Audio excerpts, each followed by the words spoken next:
For breakfast this morning, I made a soft scramble, as well as tomato and cottage cheese toast. It was my first time making this tomato and cottage cheese toast, but definitely my last time because I've come to the conclusion that I do not like cottage cheese. I would show it to you, but I just forgot to pick up the camera and take footage of what the breakfast looked like before I threw it away in the garbage. Not the eggs. I mean, I ate the shit out of the eggs because the eggs are delicious. Went on Twitter and I was just like, this shit is nasty. People were just like, yeah, we agree. They were like, we do agree with you. One of my Twitter buddies was like, cottage cheese tastes like what death tastes like if it had a taste. Ooh, I need to clean up. Now, some of you are probably like, Jay, why on earth are you eating cottage cheese?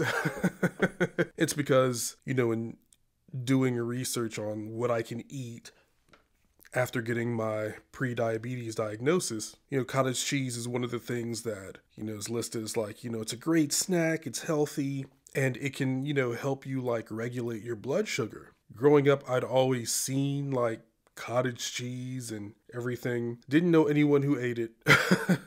I'd never had it. But I was like, you know what? Fine. Let me give it a shot. So on my last grocery run, got cottage cheese. And I was just like, how the fuck do I eat this? Like, what do I do? Do I just eat it like, straight? Or do I serve it with something? And there were all sorts of suggestions online. But I saw one suggestion where it was just like, toast rather.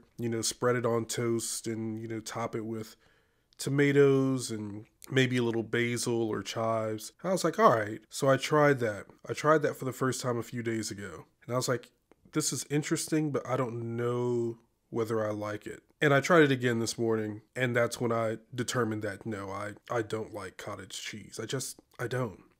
And this is the thing that I mean, because when I posted my pre-diabetes video, a lot of people reached out to me to give me advice, people who've gone through, similar experience or what have you. And I really do appreciate all of that. Like, I know y'all are coming from a place of love and you have, my best intentions in mind. And so I really do appreciate that. But this is the thing is like, I looked up, by that point I had already looked up and I kind of knew what I would and wouldn't be able to eat, at least, based on like what I already have here in the house and what I like. And the frustration comes in knowing that I'm trying to manage these three ailments, for lack of a better word: pre-diabetes, high cholesterol, high blood pressure.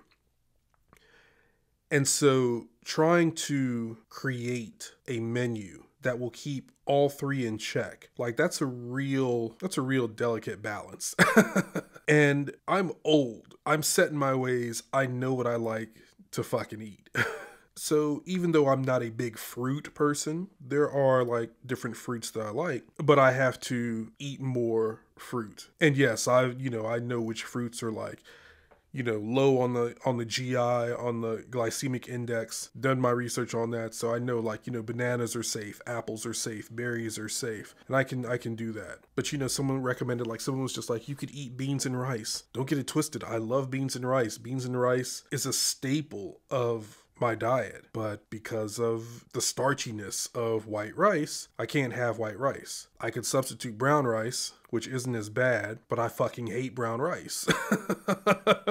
It's stuff like that. And the other thing, had someone reach out. She is a chef, and she said that watching my video broke her heart because of how I felt it would affect my relationship with food. I'm just like, well, yeah, breaking my heart as well. But that's what it is that this is why I feel like I'm not going to be able to enjoy eating anymore, because all the things that are suggested, all the things, as far as substitutes, and it's just like, I hate all that shit.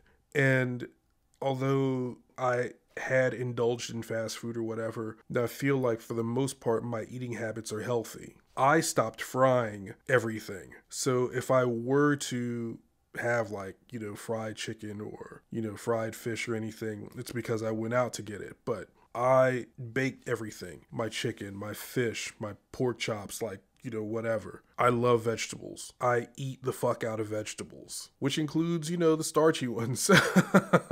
Shit like potatoes. I mean, well, even sweet potatoes, like from what I see, like, sweet potatoes are great, except if you have pre-diabetes because of the starchiness, and it could make your blood sugar like spike tremendously. This is what I'm talking about.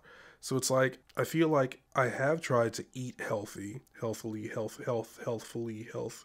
and I'm still fucking up. So you're telling me I can't eat the shit that I enjoy, because that'll kill me. But then even the shit that's supposed to help me manage this stuff is shit that I don't like, and still shit that could potentially be bad for me. It's frustrating. It is frustrating. So that's for everyone who's just like, oh, why can't you? What do you mean you can't eat anything that This is what I mean. This is what I'm talking about. But like I said, I do have a call with a dietitian. It's later on in the week. So these are things that I will have them address on that call, and we'll see.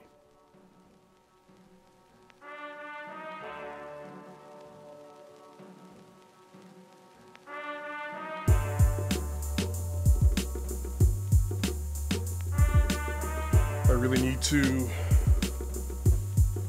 use my Instant Pot for more things, but the thing that I use it for the most is rice. It is my rice cooker. I know how to prepare rice, but I just find that a rice cooker is just a better, more efficient way to prepare rice. And then I discovered that the Instant Pot is a fantastic way to prepare rice. And now that I'm moving on from white rice to brown rice, the Instant Pot is a much better way of preparing that. Also, I fucking hate brown rice. So dinner tonight is going to be baked chicken, I think peas and carrots, and brown rice.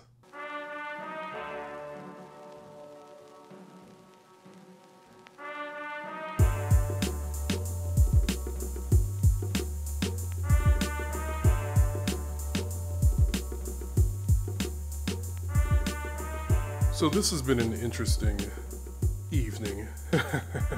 So after dinner, I was going to come upstairs to put together this nightstand. I got a telephone call from one of my fellow writers in my writers group. We just had a nice talk. It was a nice long talk too, several hours. So I didn't get any of this shit done. But I'm gonna stay up and put it together. I cannot let this go unassembled for the rest of the night.